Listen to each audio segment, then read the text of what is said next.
I've lived in this apartment for almost 2 years, and until last night, I thought I knew every inch of it. It's a small, one-bedroom place, nothing fancy, just a decent spot that's close to work. The building itself is one of those old Milltown buildings with an apartment up top and businesses on the lower level, with a hallway that separates the two. It's where the business owners would live when the town first established. It's in the downtown area of a very, very small town. Nothing too exciting. When I first moved in, the landlord, Shane, gave me a blueprint of the unit, a very old blueprint. At the time, I thought it was strange. You see, it's normal to get a layout print when in the process of renting just to see the floor plan, but who gives a blueprint showing the electrical layout, the water line, basically the entire construction layout for a one-bedroom apartment? It was weird. But what made it even more odd was Shane himself. He's always been off. You know the type. Quiet, always watching, never really says much unless he absolutely has to.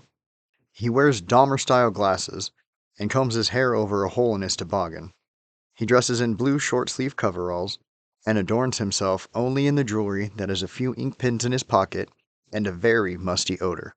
The most intimidating part about him is his height. This man is 6'11". Not joking.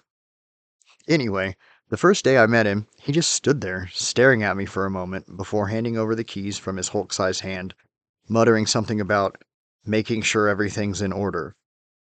Even when he gave me the blueprint, he wouldn't look me in the eye, just said, "You'll want to hold on to this," like it was some kind of secret.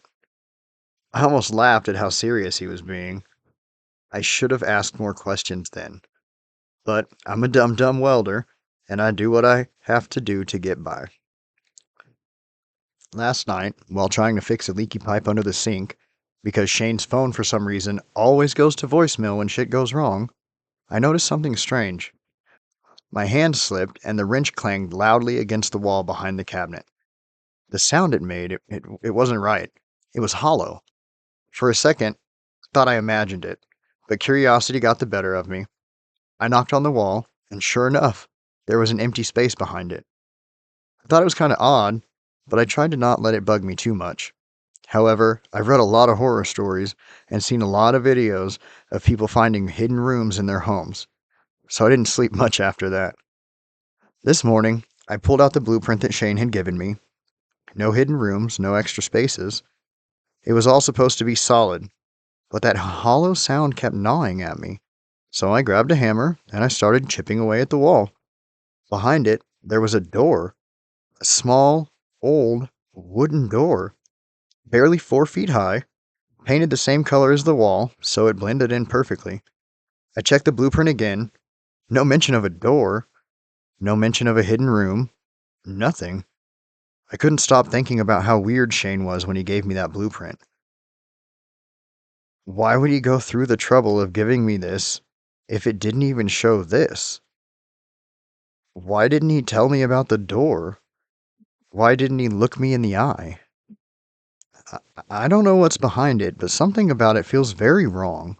Like it's been waiting all this time, just hidden, until now. Well, I'm gonna get to the shop. I got too many orders coming through to worry about it.